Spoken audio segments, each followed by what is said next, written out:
Hi, everybody, and welcome to Life Tree Astrology. I'm Pia, and today we're going to be having a look at the full moon in Cancer, which is happening on the 3rd of January 2026, and it'll be at 13 degrees and 2 arc minutes. Just before we get into it, I just want to say that I'm an astrologer with a foundation in Hellenistic theory, but I also weave a lot of more modern concepts into my astrology. I have a website, lifetreeastrology.com. If you go to the Astral Musings page, I do regular posts on different astrological events. So I go into a little bit more detail than I do here in the video. So please visit the website. You can sign up to the newsletter if you'd like to be notified when I do new writings. And so the Astral Musings page, you can go to that post. And I think that's what I need to let you know. I also do readings as well. So if you'd like to book a reading, please do that through the webpage as well. Okay, so this full moon is, as I said, happening in Cancer. And if we look at, this is a wonderful time for the moon because the moon is in her home sign, in her own domain. And when we look at the symbolism of the moon is the nourisher. She is the caretaker. She is known as Selene by the Greeks, the goddess of the full moon. And the moon represents many things. It represents life, our body, our memories, our emotions, mother, conception, queens, wanderings, legal marriages, and home as well. So it's really about our mode of feeling, and it's about being in response to the past and also what's going on in the constantly fluctuating environment. So it's about feeling attuned to ourselves, to feeling secure, and it's really about our instincts and our intuition. And so in Cancer, the moon is very comfortable because it's her own sign, it's her own domain. And so we are more comfortable with strong emotions at this time, and we're definitely more attuned to other people's emotions, to their moods, and to other people as well. So certainly with Cancer, we really seek to be nourished. So Cancer represents tenderness, nurturing, protection. It very much symbolizes our home, our safe place, our sanctuary. And just like the crab, we have that sense of wanting to protect the things that we love, the things that are important to us. So it is quite, in that sense, represents vulnerability as well.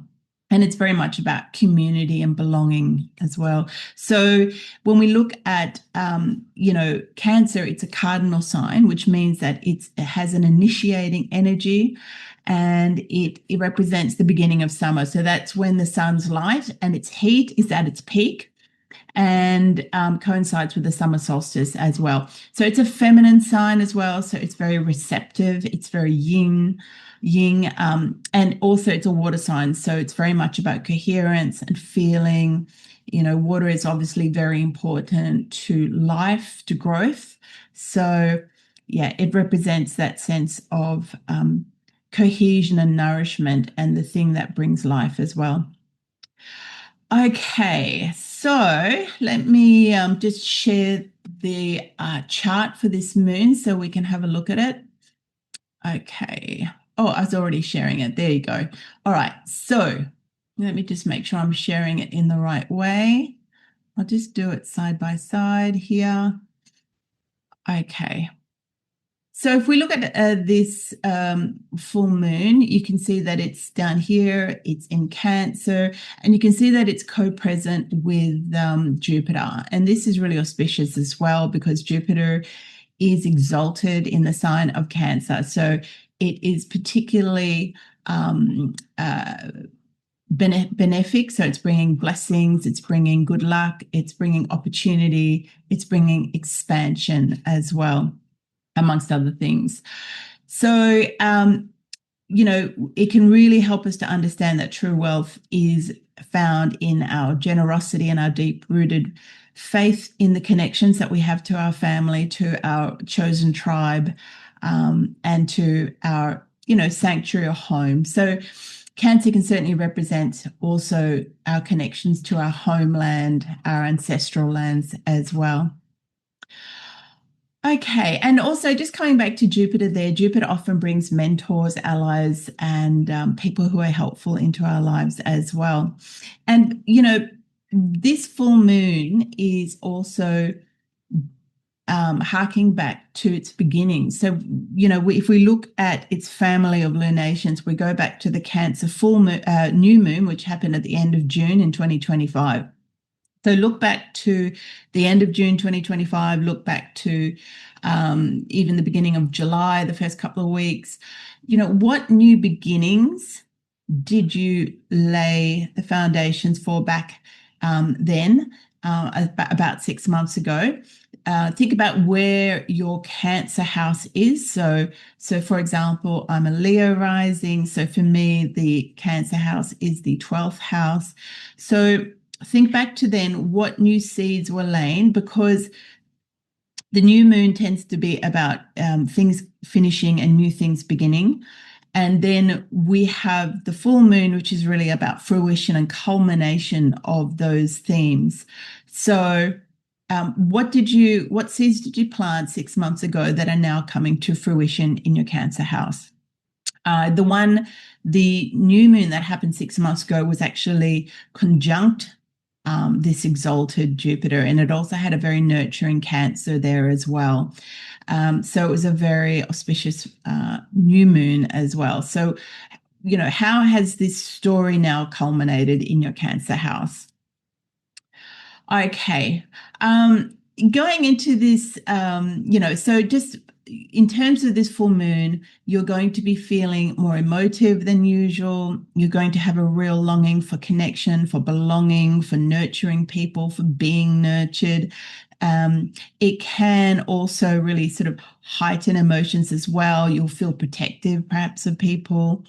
And obviously, as we'll look at in a moment, there's a strong opposition to this full moon from a stellium of planets. And this can really bring about perhaps the possibility of being a little bit overreactive, defensive as well. So just keep that in mind. So the stellium I was talking about, so you can see here you got the full moon, and whenever we have a full moon, it is in opposition to the sun. And so you can see here in the opposite house, in the Cancer house, you have this real big assembly of planets. So you've got Mars, you've got the sun, you've got Venus, and then you've got Mercury here as well. And so Capricorn energy is very different to the Cancer energy.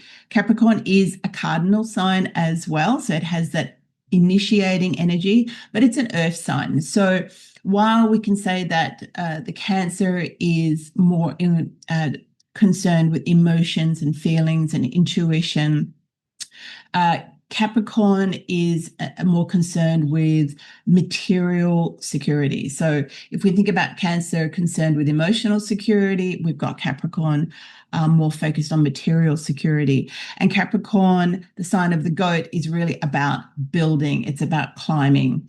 It's about laying structures and foundations to get to our goal. And Capricorn is ruled by Saturn. And so Saturn is the hard taskmaster. Saturn is, bringing us often things that we find subjectively hard or difficult, such as obstacles, difficulties. It can cause depression sometimes as well, but it's very much pushing us to learn to overcome difficulties that will, create perseverance, patience, and wisdom. And so when we look at these planets in Capricorn, you can see that you have Mars sitting there. Mars is almost by degree in opposition to that moon, so that is really significant. And luckily for us, Mars here is exalted in Capricorn, and that really means that Mars Mars's drive and aggression is a little bit more channeled um, into more sort of positive ways. So, for example, it constructs more than it's destructing. So here you'll find that you can use that energy of Mars really for perseverance, strategy, and really giving you that energy and that drive and that ambition to keep going, to keep pushing, to keep working. And then you've got the sun there very much too, which is about, the ego's drive to achieve, to create a legacy for yourself in the material world. And you have Venus there as well. Now, Venus in Capricorn in itself tends to be more of a practical Venus. So Venus tends to be less lighthearted, less sort of physically demonstrative. She is more concerned about alliances that are going to, and relationships that are going to assist in being able to achieve your aims.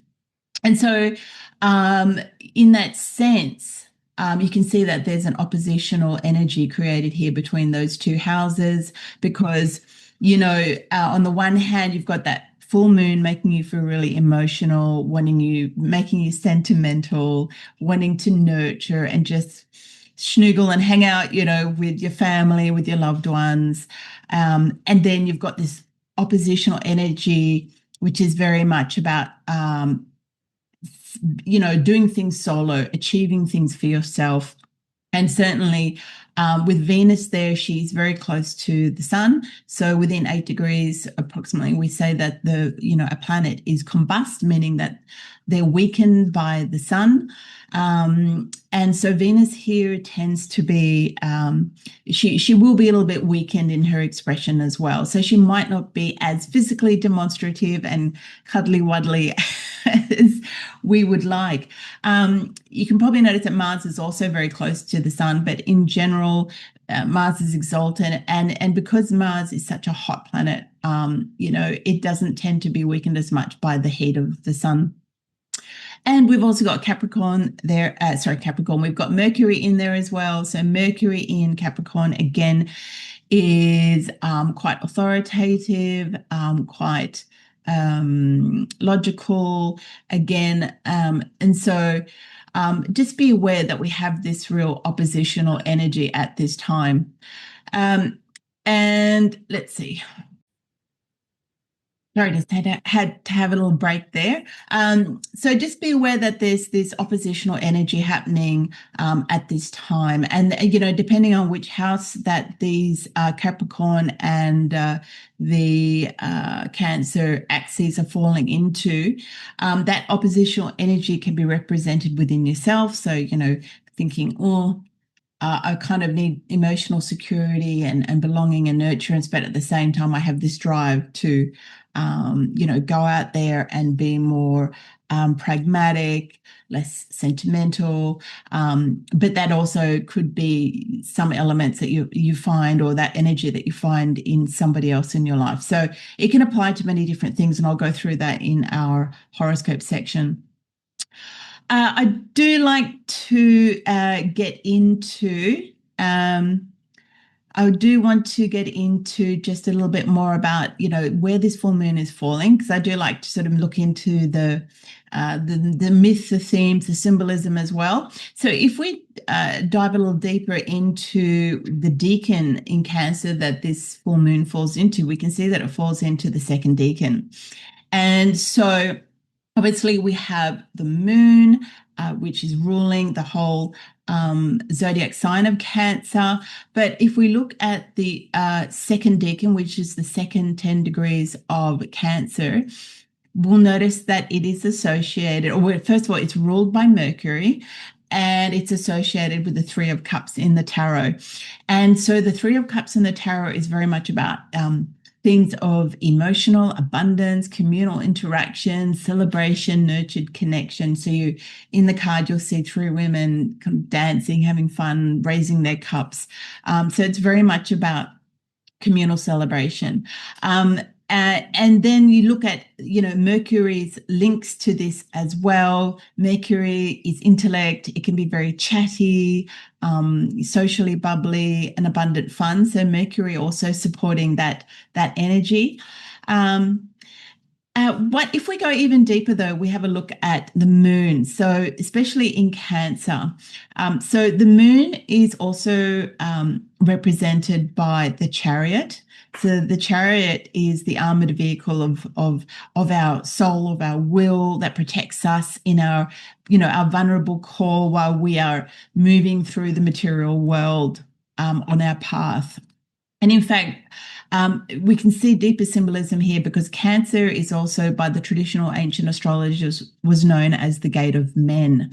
So it literally represented the moment that our souls moved into our mortal body, basically. So it's where the soul first takes on its mortal shell or body. And so that's very interesting, because we can see that our body, our shell, is very much just like the crab. And in fact, Mercury as well is known as the psychopomp. So the psychopomp is the guider of souls, and there's many different psychopomps that can be found throughout our mythology and history. So Mercury would guide souls from this world into the underworld upon death. And if we look at this as well from another angle, we can see that our soul is traveling through this chariot. It's in this material world. We have Mercury providing guidance, wisdom, and will and energy. And really, we can also see that just like our soul takes on a physical or material form when we're born, so does our ideas. When you think about things that we achieve in the material world, they start off as ideas. So ideas are formless. I mean, they're in our mind. And so how do we transform a thought into something solid in our life? And so, we have Mercury, in a sense, guiding us as well, to help us to bring our thoughts and ideas, our intentions into reality as well. So I think that's just another beautiful layer. So again, the oppositional forces of this full moon, we're looking at emotional, sometimes over emotional, versus pragmatic. So Cancer and Capricorn. We're looking at Cancer demonstrative. We're looking at Capricorn more formal, more rigid. We're looking at Cancer generosity, and we're looking at Capricorn with more caution, more strategy, abundance. And on the other side, doesn't necessarily have to be Capricorn, but, the scarcity mindset. So we need to be careful of being, overreactive or defensive or overprotective at this time, especially with that Mars sitting opposite the moon. Okay, so let's move into our horoscopes. And I would recommend that you listen for your rising signs.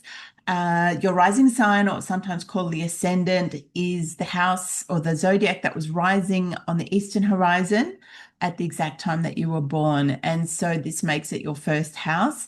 You can also listen for your sun sign as well, that you might find that you resonate to that as well. All right, so without further ado, let's begin with the individual horoscopes.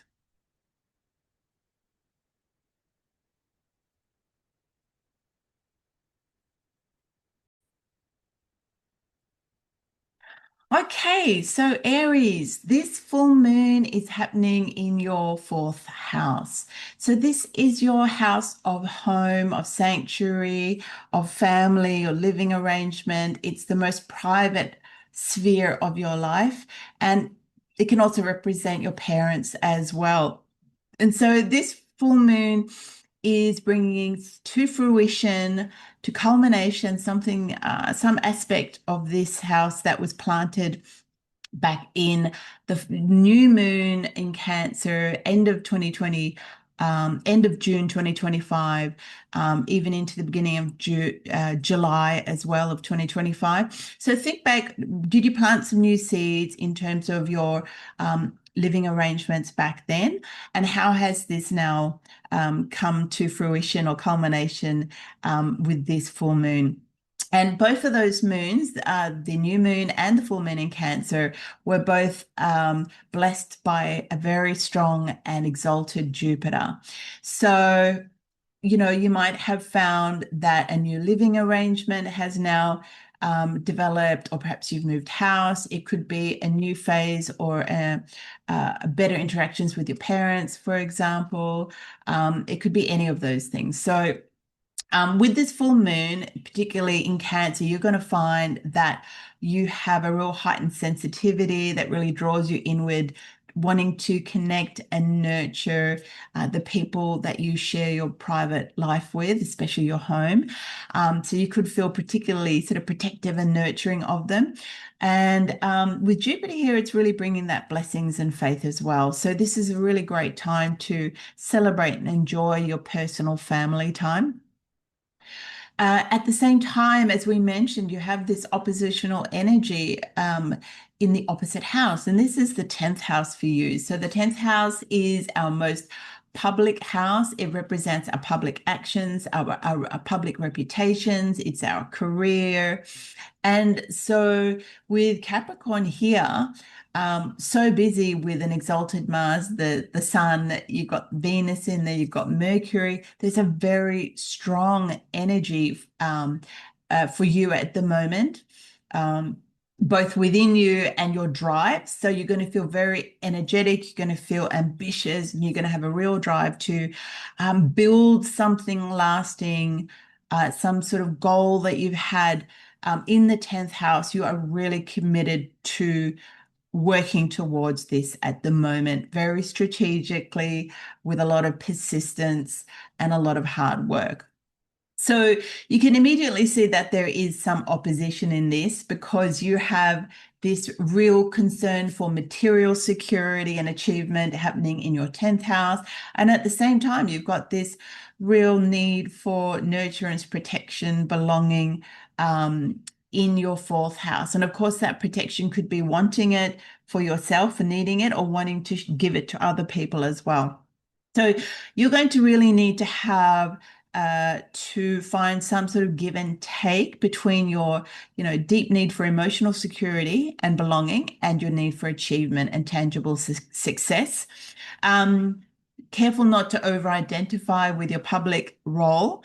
Remember that, the unconditional shared bonds that you have in the 4th house are really there to provide you the roots, the safety to allow you as well to really go ahead and to achieve in the 10th house as well. So that's what I wanted to share with you, Aries. Don't forget to stop and smell the roses and raise a cup with your loved ones as well during this full moon. Okay. Oh, one more thing too, just a delineation I just wanted to mention. You've got your moon as well in your 4th house. You've got Mars opposite. Just be careful. Sometimes that can equate to a little bit of friction between mother figures in your life. So just be aware of that. We could be a little bit more defensive or overreactive at this time as well. Okay. That said, have a lovely new year, Aries, if you're watching this before the new year, and New Year's Eve, and have a lovely beginning of January next year of 2026. And I look forward to talking to you next time.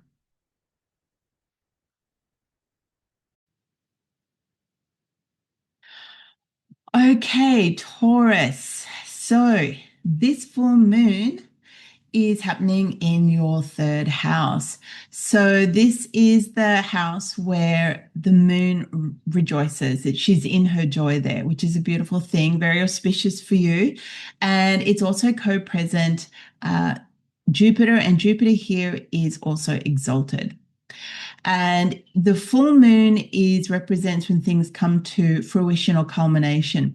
And to see where the intentions for this full moon began, or the beginnings of it, we need to look back to the new moon, which happened at the end of June, so the 25th of June. So look back to the end of June, the beginning of July, in your third house.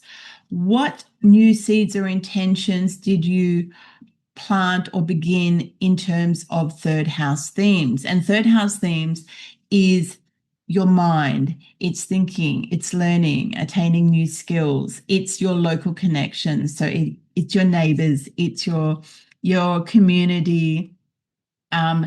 It could be also new beginnings in some sort of communication project. So that could be an online communication project that you've been working on.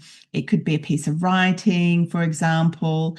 The third house is also very much about instinct and intuitiveness and connection with your local environment and the people that you share your community with.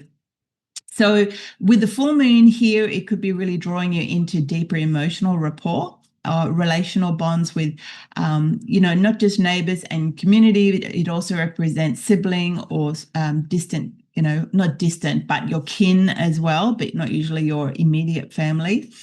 And so you might find that during this time that you're doing a lot more short trips around the local area.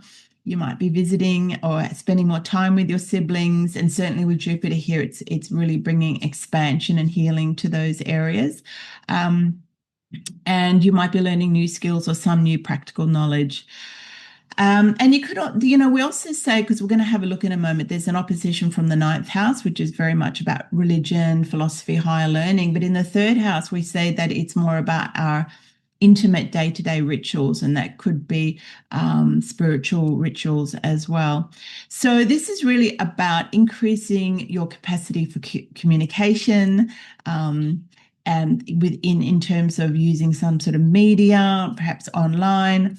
It's about building stronger bonds with your local community, with your neighbors, and perhaps really increasing your busyness in terms of visiting different places in your local environment. And so, interestingly, there's a real opposition here to that ninth house. And as I mentioned in the introduction, you've got Mars here exalted, you've got the Sun, you've got Venus slightly weakened by the Sun, and then you have Mercury here. And so that Capricornian energy in the ninth house is really trying to, means that you are really pushed towards creating structure, authority, sort of tangible achievement in those ninth house realms, which is really about belief and higher learning, about long distance journeys. So you could be thinking, or you could be about to go overseas. Might be either taking like a pilgrimage, either spiritual pilgrimage that could be literally overseas, or a spiritual pilgrimage, where you are in your current place. It can also be about teaching as well. Like the ninth house can be very much about higher learning and teaching. Maybe you're taking a post overseas, or maybe you are taking on some university studies, either here or overseas. It could be about religion as well, faith, philosophy, and it's really about your worldview and your belief system. So a really strong energy here in your ninth house. And so with this oppositional energy, this full moon is really asking you to find some sort of give and take or balance between those different energies or parts of your life. So can your nurturing connections in your immediate world, third house, inform or humanize your sort of grander philosophies, your worldviews? Can you use the knowledge and skills that you've learned in those third house areas in your ninth house? For example, perhaps you've taken on some new skills, started writing some sort of post or creating some online content, and now you're taking that overseas in your ninth house.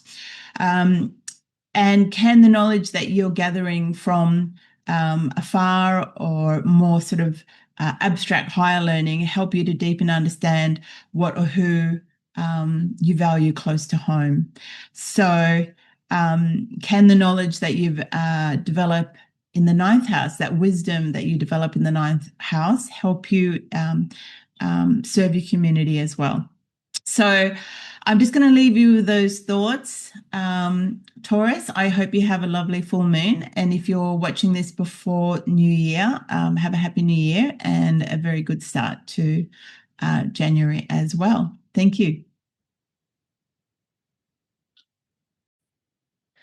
So, Gemini, this full moon is happening in your second house of resources, livelihood, and your finances. And we need to look back to the end of June 2025 when there was a new moon in this very house. And at that time, that new moon was conjunct an exalted Jupiter, bringing beneficence and blessings and optimism. And you also had a nurturing, caring Mercury in that house. So you might have put down some new intentions or seeds regarding, how you make your money. And I would say, especially in terms of the fact that it is in Cancer, it is related to how your material security also is connected to your emotional security. And does your livelihood provide a sense of caring or nurturance as well for you or your immediate family? And you might be here building a nest egg. And so this new moon brings those new seeds to fruition in your work. So have you made some changes, and are they now culminating in some changes in this area in your life? It is interesting too that, the focus of this lunation is in your second house, which is your personal money, your autonomous finances. But there is a big opposition from an assembly of planets in your eighth house. And your eighth house is all about shared resources.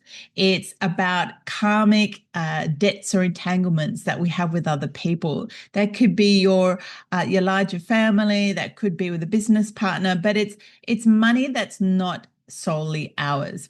So not only can it be family money, but it can also be an inheritance. It can be a debt. It can be taxes. It could be investments. It can be a loan. And so there's a real oppositional energy coming from the eighth house in Capricorn. And we know that Capricorn is all about structure. It's about material security. It's about building a legacy, a long-term structure that's going to help you while you're working towards your goals. So it is really interesting that we've got this drive from Capricorn, which is very disciplined. It can be a little bit unsentimental, and it's asking us what's ours versus the full moon in your second house, really asking what's mine. So how do you feel about the shared resources in your life? This can be quite a difficult house because, there are a lot of complexities in terms of our connections with others. There can be soul contracts as well. So the eighth house is about building something out of shared resources. And the second house is really about your personal individual finances. So personal sovereignty versus the obligations, your responsibilities in regards to shared assets or enterprises. And so what you might find is that, you're pulled between these two opposing forces. And this can also bring a lot of anxiety. So in more modern astrology, the eighth house is related to anxiety as well. And just to note too that the eighth house is also the house of death and endings. So I don't want to get too worried because death here can be figurative as well as literal. And so there may be aspects in terms of your connections, karmic connections that are coming to an end at this time. It's very interesting too, because you've had Neptune and Saturn going through your 10th house of career, public action, reputation as well. And it's been a long-term transit, and Saturn certainly for at least 2.5 years, and Neptune for even longer. And they are going to be leaving your 10th house for good, both meeting at 0 degrees in Aries on February 14th. So this is really the last leg of their transformation of how you show up publicly in the world. They probably made some real big changes there. You've had Saturn asking you to deal with tangible structure and authority in your public role, and you've had Neptune there really solidifying how you balance your compassionate vision within that public role or within your career.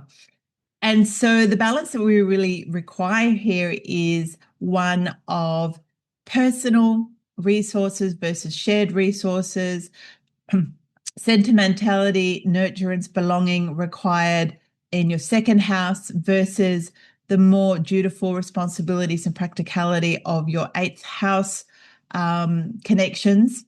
And also, the second house is very much about going solo. It's about your sovereignty versus your connections and contracts that you have in the eighth house.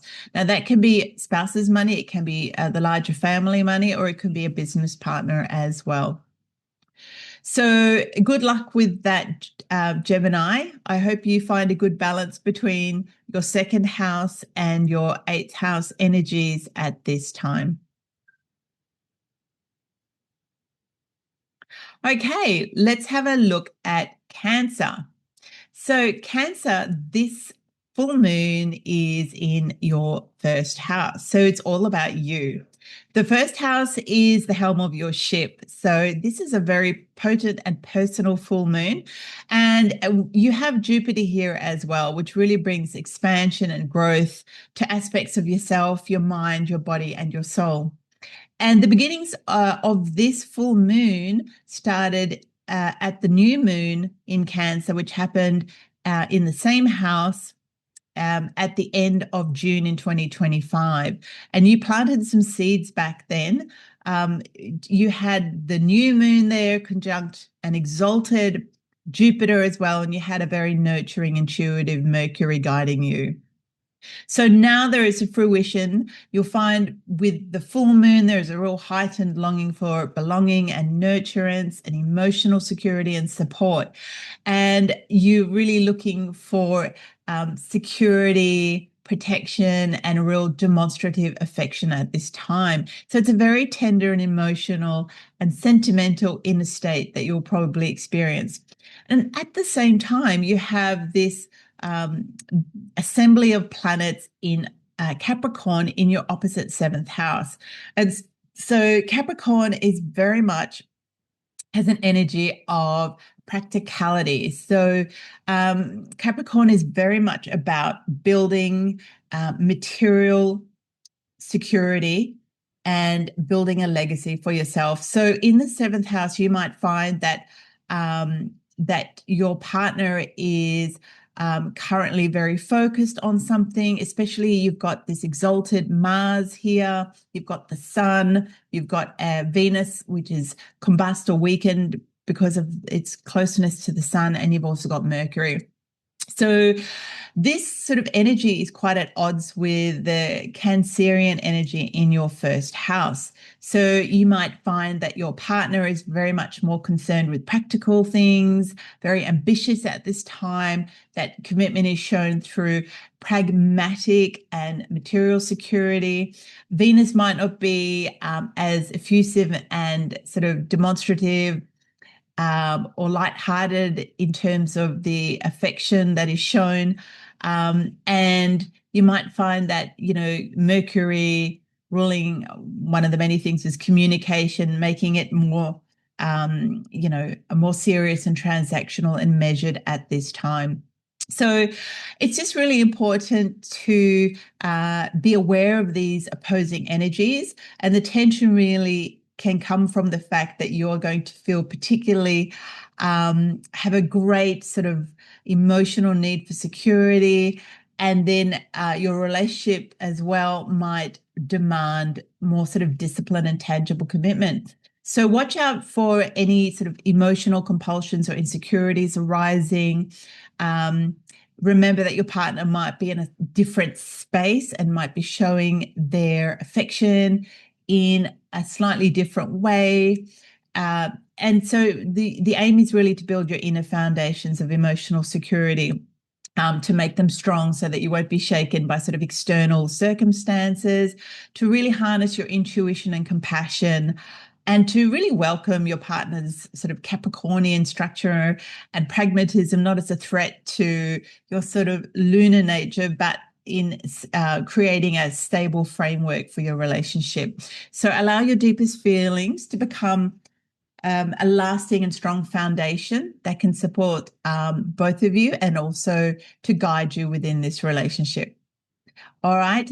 Thank you, Cancer, and all the best. I look forward to speaking to you at the next horoscope.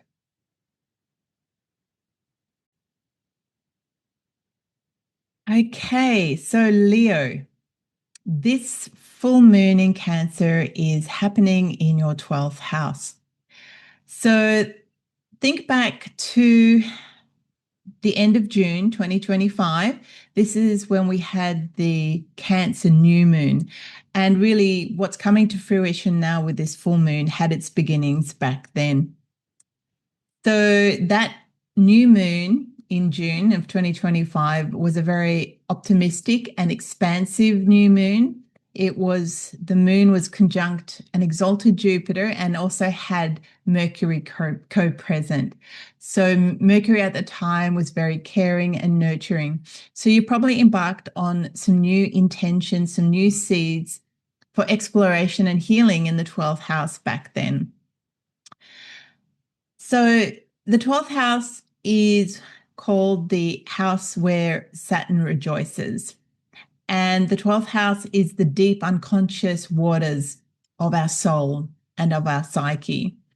Saturn is said to rejoice there because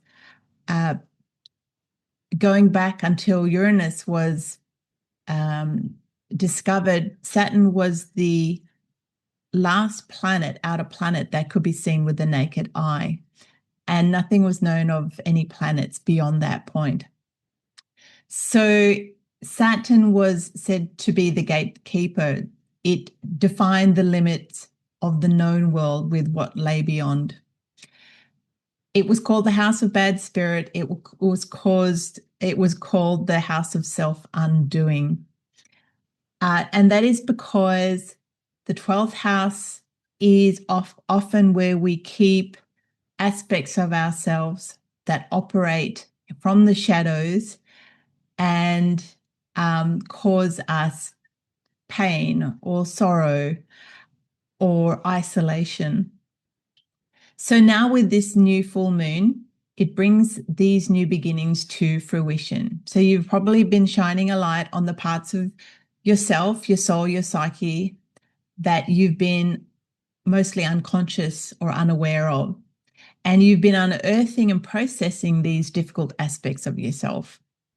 Past wounds, sorrow, self-defeating patterns or self-limiting beliefs, but with nurturance and care and compassion. You might have been, since Jupiter entered your 12th house at the beginning of June, perhaps spending more time alone in solitude and in sanctuary. But by courageously facing these aspects of yourself in the 12th house, the rewards are now a growing or profound sense of release and a renewed faith.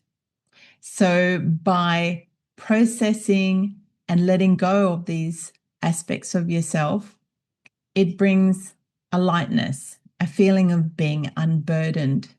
And in that sense, brings in new space for new aspects of yourself that bring faith and greater peace to your soul.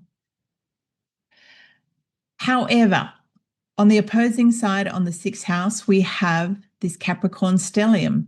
So the sixth house is all about the demands, responsibility, discipline, and meticulous attention that we need to give to the physical world.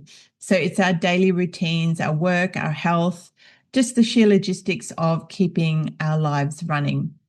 And here we have an exalted Mars sitting here in Capricorn, really demanding practical structural improvements in your day-to-day life, and Mercury requiring strategy from your daily routines. So again, here Capricorn is ruled by Saturn. And so also to let you know, so Saturn demands, responsibility, structure, discipline. It can be subjectively things in our life that we consider quite difficult. So roadblocks, limitations, delays. And also for us, Leo, we have Saturn currently moving through our 8th house. And so some of the duties or responsibilities that you're experiencing right now in those 6th house topics may be connected to karmic connections or complex sort of shared obligations that you might have with spouse or family or other significant people in your life that you have sort of those karmic connections or debts with. So the 6th house, really, it's about the things that we have to do to survive. It's our daily routine. It's our life admin. It can also be our sort of our work environment or work colleagues as well. It can be that sense of drudgery of the things that we must do to basically keep our life running. So it's so interesting that at the same time that we have this sort of blessed, expansive, caring, nurturing full moon in our 12th house, we also have this real strong oppositional Capricornian energy coming from the 6th house, demanding us to really build stronger structures in our day-to-day life.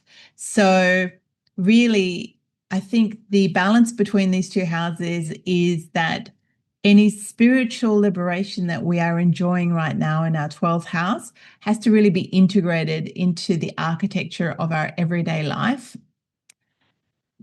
And also that our daily life should be a spiritual meditation and a sanctuary for our soul as well. So really about making sure that we keep our physical health supported in the 6th house with our spiritual peace and health in the 12th house, that it's so important that we find a balance between the two in our lives so that we have both inner peace and also the physical structures, the physical health and order that we need in order to have that, that spiritual peace as well.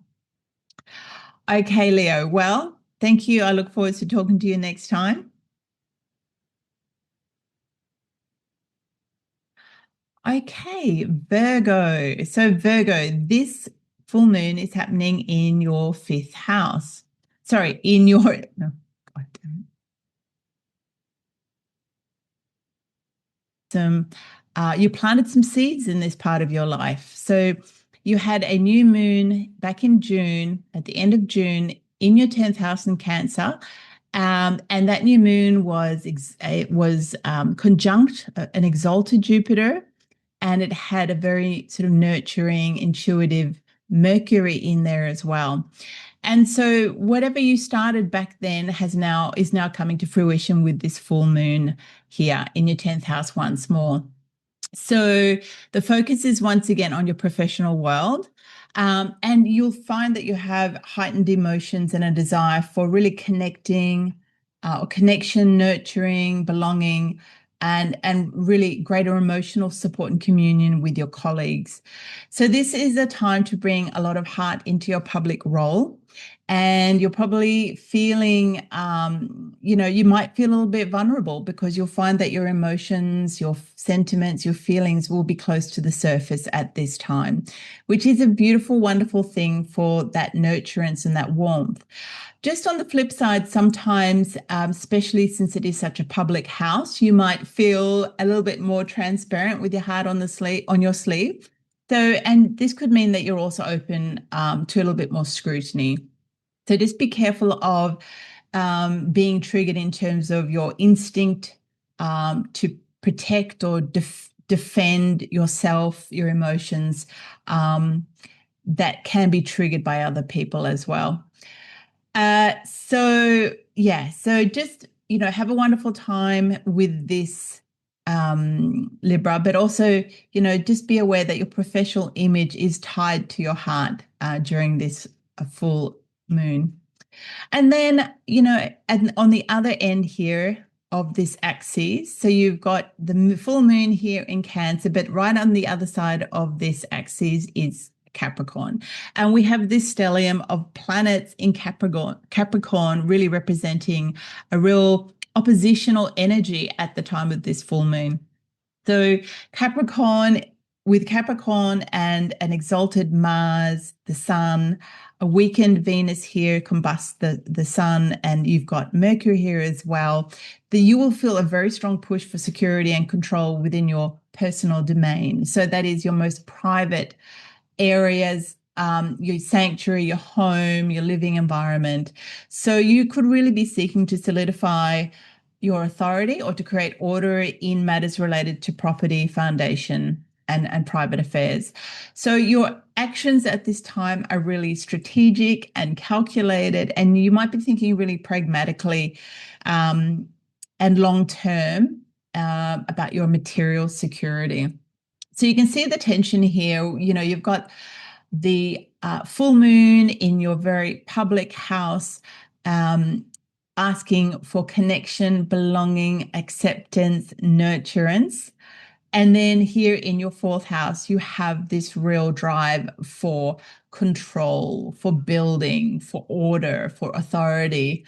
And so this can create a tension for, your needs for public and emotional belonging, and a sort of a private drive to really control your security. So an opposition between your nurturing public self and your disciplinarian private self. Please also note that with the fourth house, there could be aspects of family dynamics or ancestral patterns that can come into play. And so you really need to, at the same time, guard your most vulnerable needs for acceptance, because there could be some discord with women or maternal figures at this time, especially with the moon being opposed by Mars. So in terms of how to resolve these opposing energies, Libra, really look to Jupiter's presence as a means to really ultimately, bring higher purpose and a very positive, benevolent outcome. So have faith in Jupiter here. It's all about growing in a protective but ethical way, and really, wisdom. Having the wisdom to really honor your strategic ambitions as well as your caring heart. So, good luck with that, Libra. I hope you have a wonderful full moon in the new year.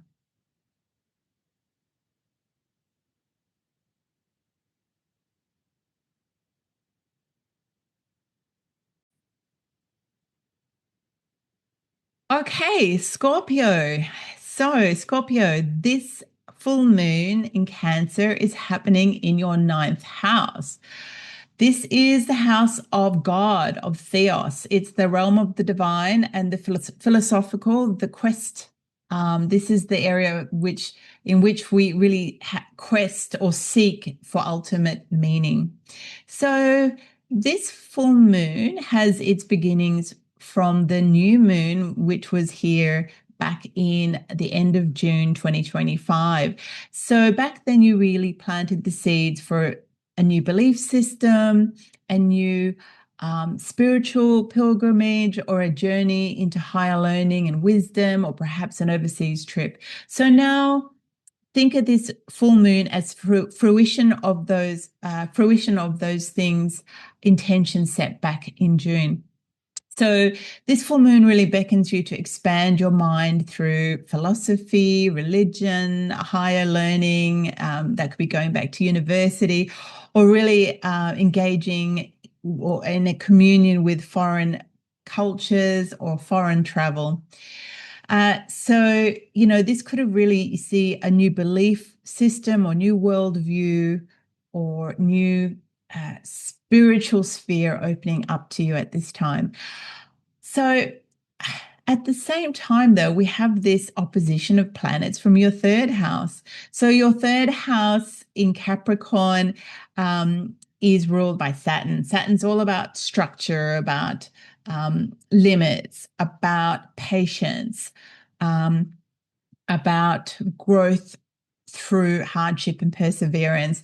And so Capricorn is very much concerned with material security, and building structures that are lasting, that can provide that personal legacy and also the material security that Capricorn longs for. And so what you'll find here during this time, because you've got an exalted Mars, you've got the Sun, you've got a Venus weakened at the moment by her, closeness to the Sun. You've got Mercury here. This really brings a disciplined and strategic campaign for mastery over your local world. So thinking about managing logistics, executing plans, asserting control over your immediate surroundings. This could be your neighborhood. This can be your community. It's also the house of communication and thoughts and the mind. So there could be a new media project that's coming to fruition, a writing project, for example. So the idea of this house too is that it's very much about, it can be about new thoughts and learning skills. So when we look at the third house in terms of thoughts and skills, this is very much about conversations with local people. It's wisdom learned from your interactions with that local environment. It's also represents sort of, for example, your our sort of primary school years of learning. It's skills acquired and knowledge acquired through more practical means, versus the ninth house, which is very much about more abstract learning. So about philosophy, law, religion.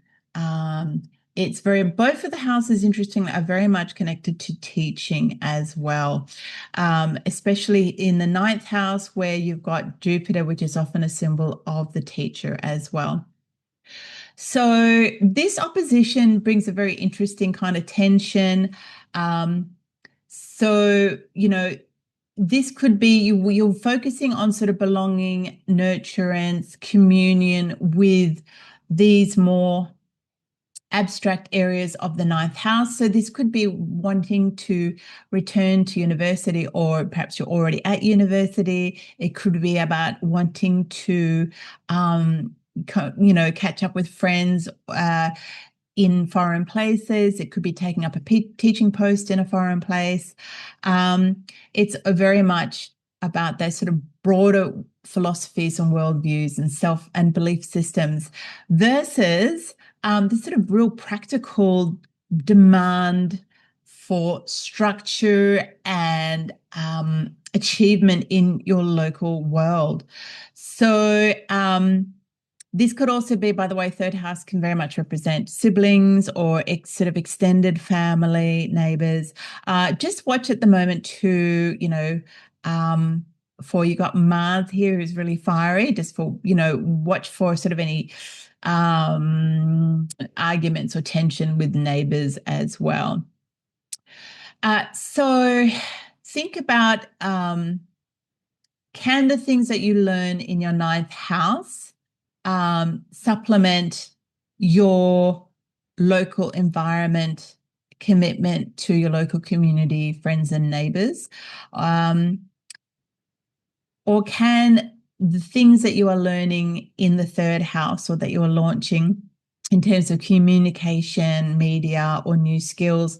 Can those things be integrated into your higher worldview or your travels? So, yeah, I hope that you find a very good balance between those areas of your life, Scorpio, and I look forward to talking to you for the next horoscope. All right, thank you.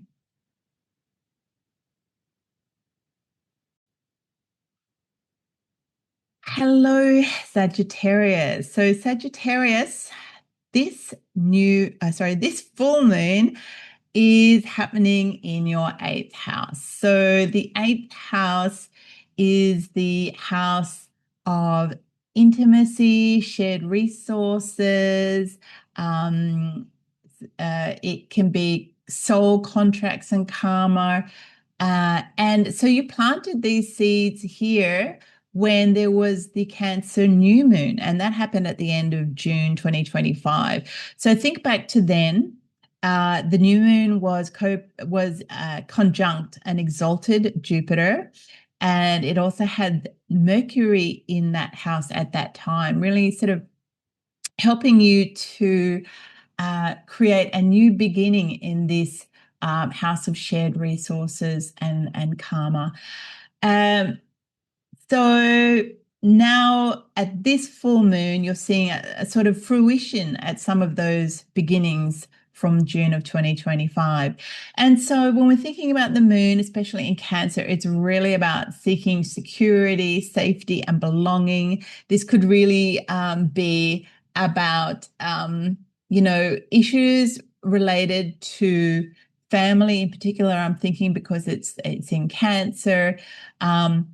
But the eighth house is quite complex terrain because it's really about shared finances, inheritances, debts, taxes, sort of the psychological bonds that we have with other people. And it can also be the house of death, which can often be actual death, but most of the time it's a figurative sort of ending of something within those eighth house topics.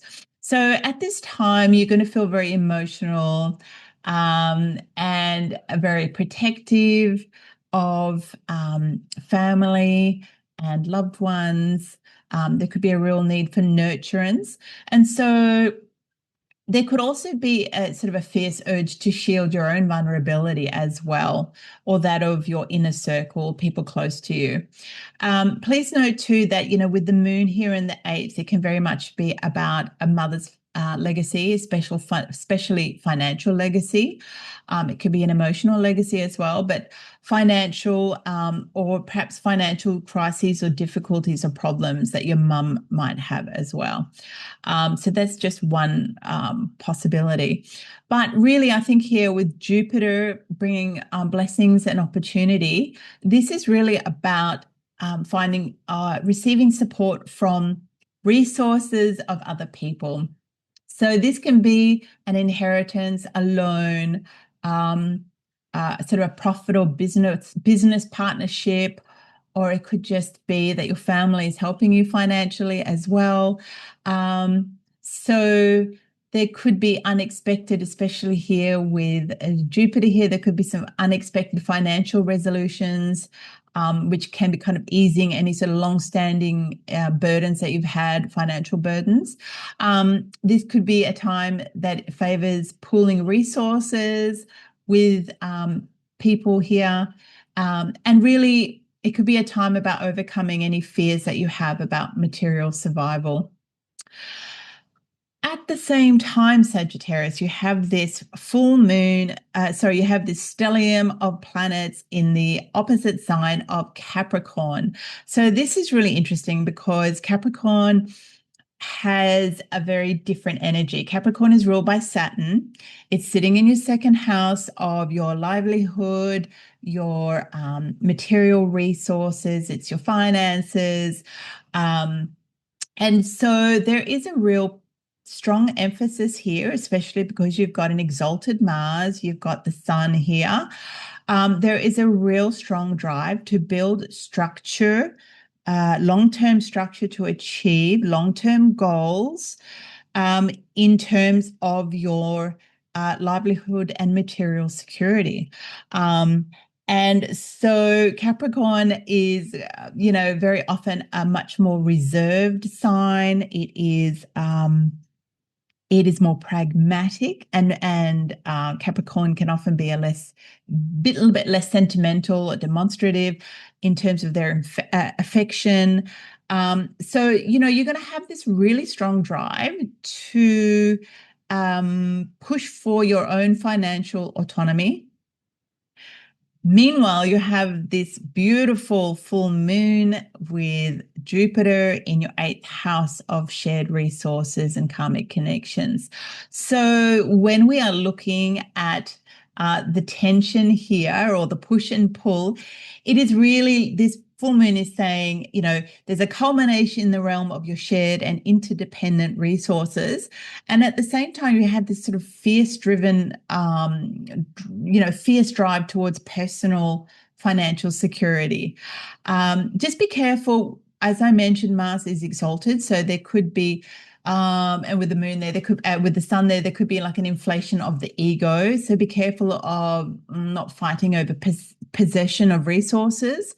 But really, ultimately, the push-pull here is shared security versus individual security, commitment, and possibly debt versus freedom in your finances and in your responsibilities. And I think particularly this can be very important for Sagittarius. Sagittarius, you are ruled by Jupiter and you are freedom-loving and adventurous, but for you to commit to some sort of shared arrangements with people or family could really sort of tweak that insecurity about being tied down and not being free.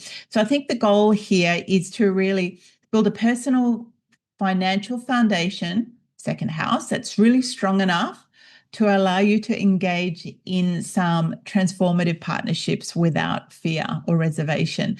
So turning your shared capital in your eighth house into some wise investments, and collective resources in the eighth house into the sort of fuel that will allow you to be, that allows for your own sovereign nature and your sense of adventure. So I guess, this full moon is saying here, you don't have to be going with one or the other. Can you integrate those two houses and their themes? I think you can, because you have Jupiter here really bringing you faith and blessings. So good luck with that. And I look forward to speaking to you next time, Jupiter. I look forward to speaking to you next time, Sagittarius. Okay, so Capricorn, this full moon is happening in your seventh house. This is the house of other. This is the house of marriage, committed relationships. It can also be business partnerships as well. And so the beginnings of this full moon occurred back in June of 2025, so the end of June. So think back to that time. What new beginnings were laid at that time in terms of your partner, your in relation to how you related to partnership, or perhaps new events or beginnings for your partner themselves. So back at then, and it was a very optimistic new moon because the new moon was conjunct an exalted Jupiter, and it had a very nurturing and caring and intuitive Mercury sitting there as well. So what seeds were sown then? So look now towards this full moon on the 3rd of January. And, you might find that these seeds have now come to some sort of culmination or fruition. So this full moon, again, blessed by Jupiter, it is in retrograde, but it's still bringing blessings and optimism, faith, really brings your partnership into focus once again. And being in Cancer, you are going to feel particularly emotional. You'll feel a very strong bond to your partner. You'll be looking for deep emotional security and nurturing and support.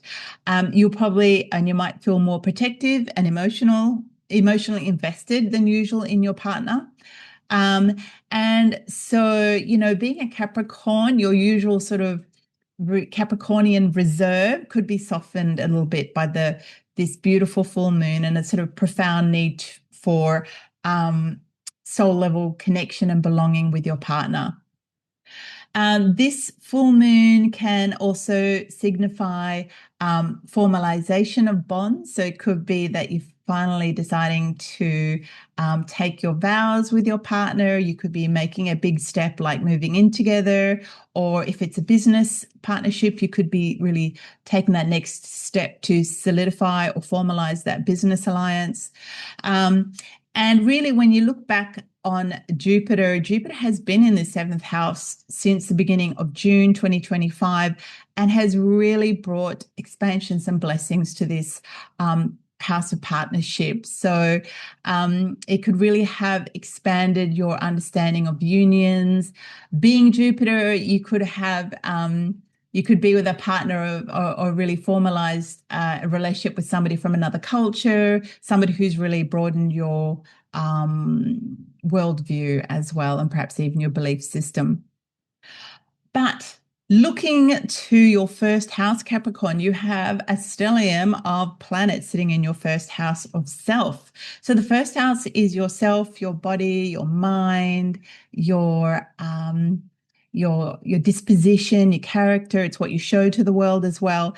And so here you have an exalted Mars, you have the Sun, you have Venus, slightly weakened by her proximity to the Sun, and you have a Mercury, all sitting in the practical, earthy sign of Capricorn.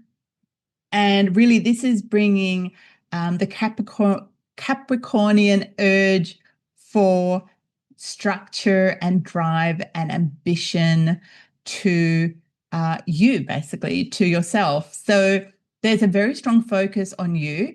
And you'll probably find that with Mars and the Sun in your first house there at the moment, that you have very strong drive, high levels of energy and willpower, and you could feel particularly ambitious at the moment to achieve your personal goals. And you could also have this real drive for your own autonomy.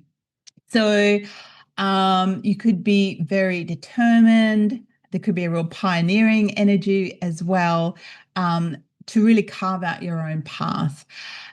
Venus as well, just to be aware, is weakened, as I mentioned. So perhaps just be aware of your approach at the moment. So in love, you could be more serious and intentional rather than more sort of spontaneously lighthearted at this time. So you can see the tension that is happening between your first house and your 7th house. The 7th house full moon with Jupiter there is really pushing for connection and belonging and sentimentality and protectiveness of the person that you love, your partner. And meanwhile, you've got all this stuff happening in your first house, really pushing you for really sort of pushing you towards autonomy and achievement and what's important for you to achieve.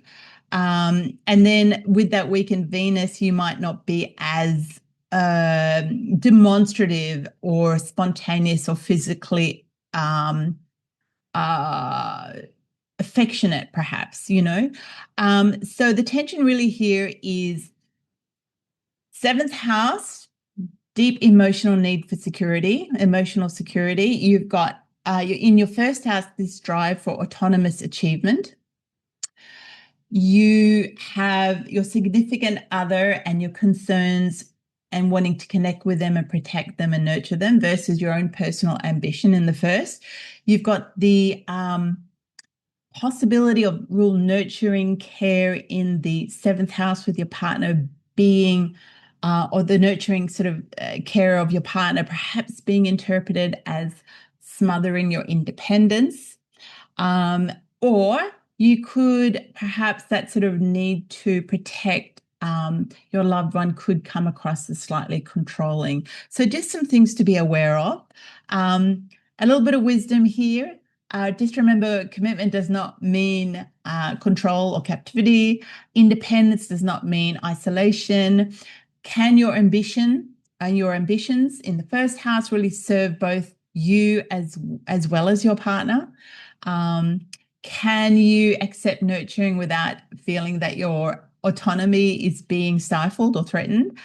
And really, the gift of the full moon will be to, allow your strongest self to be forged in the mirror of your committed partner. So I hope you have a beautiful full moon, Capricorn, and I look forward to seeing you next time.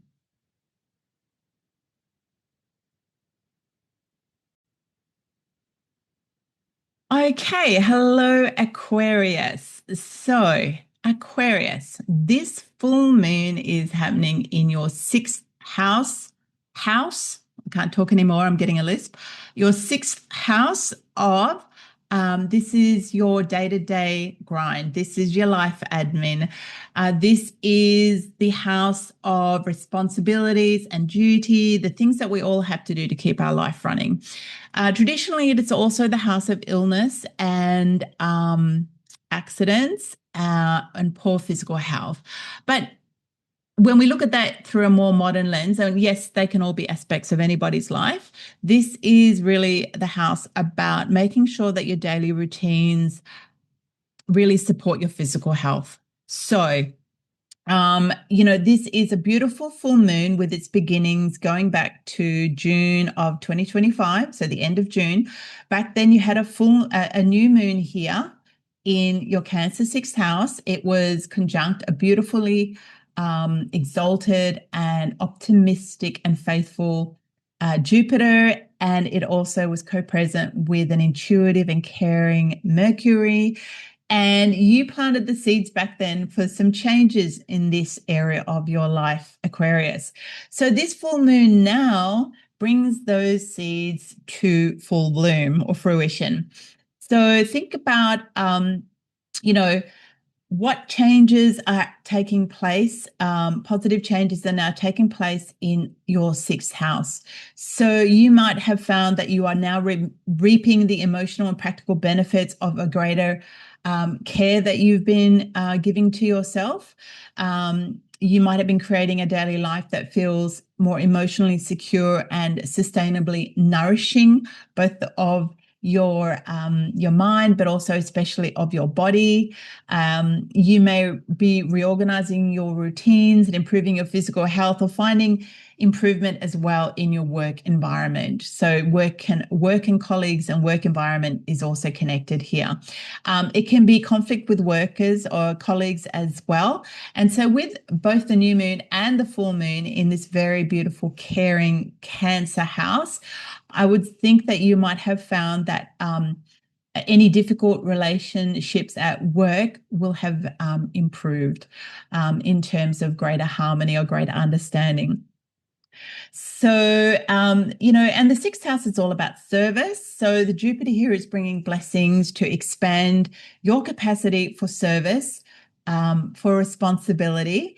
It's really bringing optimism to those sort of, and I think faith and order to those more mundane tasks that ultimately support our healing and our vitality. So across the sky, however, Aquarius, you have this assembly of planets in your 12th house in Capricorn.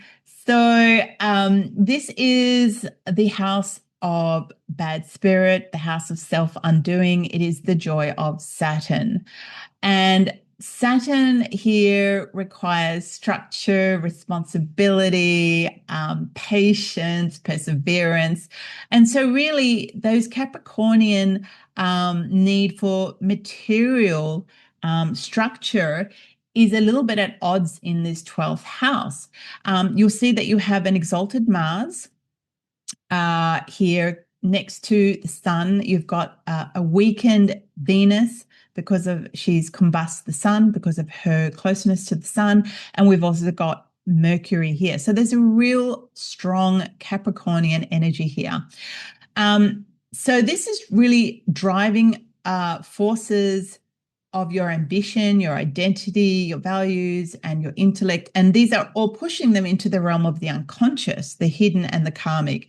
So that Capricornian need for structure and material security is really meeting the existential void. So your worldly drive is really tasked with building self-awareness from the raw materials of the 12th house. So these are going to be past patterns, past traumas, past actions, hidden fears, or any sort of psychological complexities that exist in those sort of deep 12th house waters. And Mars and the Sun here are very much, especially Mars, is really driven and channeled, and its energy, sometimes destructive, is really channeled here into more disciplined and constructive energy. And so, what does Mars do here? Well, it really needs to push itself inward into more spiritual practice and service. So use that discipline to instill some good spiritual practice. That could be meditation or yoga or anything that really stills the mind. And the Sun really illuminates as well here the shadows in your psyche. So, and interesting, the Sun ultimately sort of represents ego, and together with Mars. So really the ego has no power in the 12th house. So the ego really has to surrender here in the 12th house to master, your inner landscape. So I just want to bring into this as well that you've had Saturn here in your second house, transiting for about 2.5 years. It's going to leave finally February 14th next year, or this year, I should say, 2026. So, this transit has really been about redefining your relationship to material security as well and personal value. So thinking about, Saturn as the ancient gatekeeper. So Saturn, for a long time, is the only planet that can be seen by the naked eye. So for ancient astrologers, Saturn represented the gatekeeper between the known world and what lay beyond. And so it's and that is why we say that Saturn is in its joy in the 12th as well. So think about, with Saturn's transit through your 12th house, what do you truly own? What is your connection to your material security, your material possessions, and what owns you? So Saturn's really asking you to look at and to strip away sort of any false dependencies that you may have in the material world, and to prepare you to pass through its threshold. Okay, so the threshold from the known to the unknown, and unknown to the known. So the tension of this moon, you can see here, you've got this this full moon in Cancer is really asking you to nurture yourself, and protect yourself at home, in your day-to-day routines, in your day-to-day activities and duties that we all have to do to support our life, basically. And so there's a real beautiful culmination here. At the same time, you have this very practical energy sitting in your 12th house. So a very good time, I didn't mention earlier, this is a fantastic time to start some not only spiritual routines, but also perhaps some counseling as well can be useful. And so the tension of this moon is, how can I nurture and protect myself in the practical world? That's your 6th house, through service and discipline. And then the planets and stellium in the 12th house is saying, how can I surrender, find spiritual connection and peace for my soul? So just remember that both the 6th house and the 12th house are really two ends of the same spectrum. So we have survival, sixth house, surrender, 12th house. We've got service, sixth house, devotion, 12th house, and mastery, sixth house, and release in the 12th house. So the loving discipline that you apply to your health and work is really the training ground for the fierce discipline required to face your inner shadows. And conversely, the self-understanding and compassion that you forge in your, in the depths of the 12th house must be brought back to inform how you serve and care for yourself and others in the everyday in your sixth house. So your task is to build a bridge between the meticulous care of your body and the courageous exploration of your soul, finding freedom not only in escaping structure, but also in mastering the two most fundamental structures of all, so your daily life and your inner being. Okay, so good luck, Aquarius, and I look forward to seeing you next time.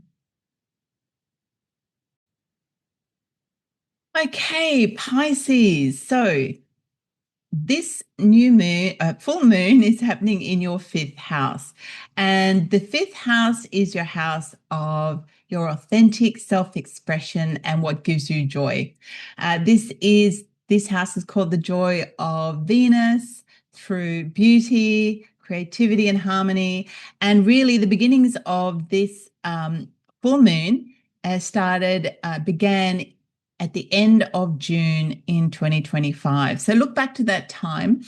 What new intentions or seeds did you plant in fifth house topics, such as a new creative project, a new leisure activity? It could have been spending more time with your children. It could be something related to romance as well. So now here the full moon is once again with Jupiter. And this emphasis, as it was with the new moon, is really on caring, belonging, nurturance. So what have you grown in this fifth house? This could be something related to a new creative project. Perhaps you're having an exhibition, you've finished writing a book. It could be a new event with your children. It could be for your older children that they've had some sort of blossoming of success in their life. It could also be a romance as well. The fifth house is rules romance. So you could have a romance that is really bringing you greater nurturance and, emotional security as well. But across the sky in the 11th house, you have in Capricorn a stellium of planets. So we've got an exalted Mars sitting in Capricorn. We've got the sun, and we also have the Venus. And Venus is in her, weakened here. She's combust next to the sun. And you also have Mercury. So this is a really strong, sort of formidable Capricornian energy here in your 11th house. And, Capricorn is very much concerned with legacy and structure, material security, and building strong foundations in order to achieve a long-term goal. And so the 11th house is really the house of groups, your social circle. It's about alliances, your community. It can be also, the house of mentors and allies. And it's really about your aspirations and goals as well. So, this is an interesting dynamic between this more sort of personal, creative drive to nurture your authentic self and your expression, and the call to achieve through group activities and your community, and to really build structured foundations towards your goals and aspirations as well. It's really interesting too that you've had Neptune and Saturn moving through your first house for some time, and they'll be both leaving and meeting in Aries in February next year. But until then, their passage through your first house has really brought some changes to your sense of self, profound changes to your identity, and so Saturn very much has brought perhaps sort of necessary limits and structures. Neptune has perhaps dissolved old illusions that you had about yourself. And then Jupiter, your ruler, is trining them from the fifth house. So this is a really beautiful, supportive aspect from an exalted Jupiter. And it's really offering the blessings of personal growth. And really from that new growth in yourself, then it's really giving you the courage to create, to build a more authentic self from the raw materials that Saturn and Neptune have provided. So the tension here between the fifth house and the 11th house is very much a need for fifth house sort of intimate personal joy versus your your responsibilities to contribute to a larger collective dream, perhaps, to nurture in the fifth house a personal creative project in private, to perhaps attending the demands of the team or the group, to enjoying and focusing and nesting with in a new romantic relationship versus, engaging in your social ambitions with your circles and friends, your social circle and friends. So really the integration is to build a bridge between your heart and your tribe. So letting your private wonders, creativity and enjoyment nourish perhaps your social circle as well. So letting the strength of your alliances, 11th house, to give you the confidence to express perhaps your more authentic and creative self in the group as well, or to perhaps create a legacy of joy that is both intimately yours and meaningly shared with your group as well. And don't forget too that the 11th house often represents your audience or your patrons or your supporters as well. So you might find that whatever project that you are building or exploring or enjoying in the fifth house is something that, can be very much shared and enjoyed by your 11th house group of friends or audience as well. So I hope you find a nice balance between this, Pisces, and I look forward to speaking to you next time. Okay, so we managed to get through all the 12 zodiac signs and all the horoscopes. I want to thank you for having joined me for this. If you enjoy my content, please like, share, and subscribe. Please visit my webpage, Lifetree Astrology. You'll find my writing under Astral Musings. That's my posts page there. I go more in depth in my writing on these astral events. And if you're interested in a personal reading to explore your birth chart, please contact me through the website. And I'm recording this before New Year's Eve. So I want to wish everybody a happy new year if you're watching this before the new year, and also a happy beginnings of 2026. And I look forward to seeing you next time. Thank you.